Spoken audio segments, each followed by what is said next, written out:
objectivity is purely subjective. So measurement is really important. But when you're trying to measure a subjective skill like public speaking and being a chef, how do you know when it's perfect? What are the criteria for perfection in subjective criteria?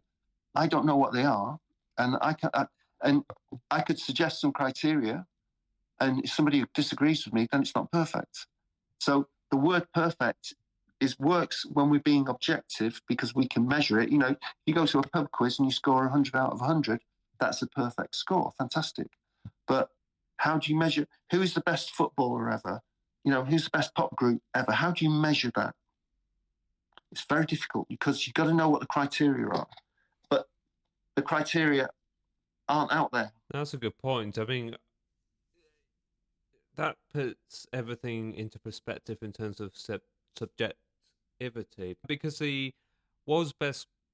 considered the world's best podcaster at the moment is Joe Rogan, let's be blunt. And then you've got the best YouTuber in the world who's,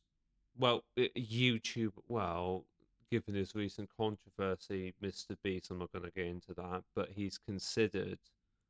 But that's got an actual metric in terms of subscribers and how many views he's done. But I know what you mean. Like, most things is mostly public opinion. It's not. It's unlike with Mr. Beast and YouTube, where you can actually look at his statistics and his subscriber count. Most people's like, you could honestly argue it's a popularity contest. Well, I agree with you.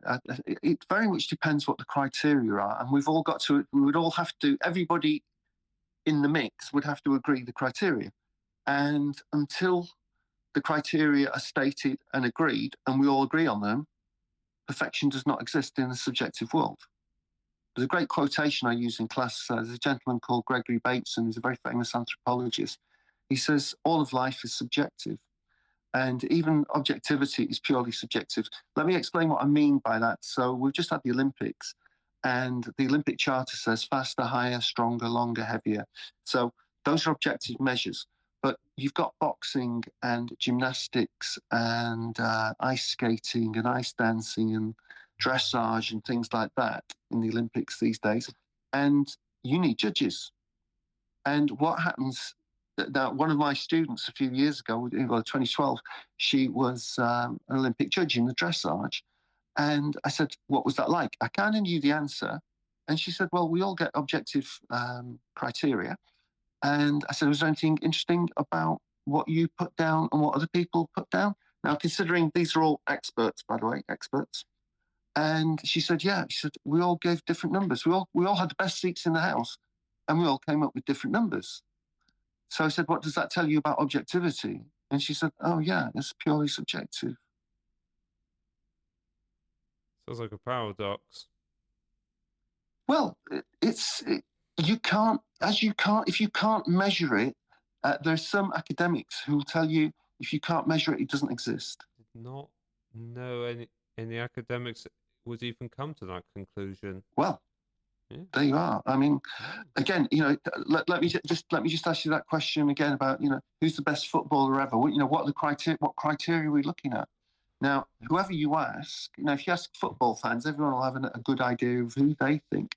But, you ask somebody who doesn't know a lot about football and, the top 10, say, probably won't even get in the top 10. Yeah, that's a good point. I mean, I guess to use your example with the footballers, you could do it like how many matches they played, how many goals they scored. But then you've got the other positions. It's like, who's the best footballer in the world? So you've got goalkeepers. I mean, how often do they score goals? Defenders on top of that.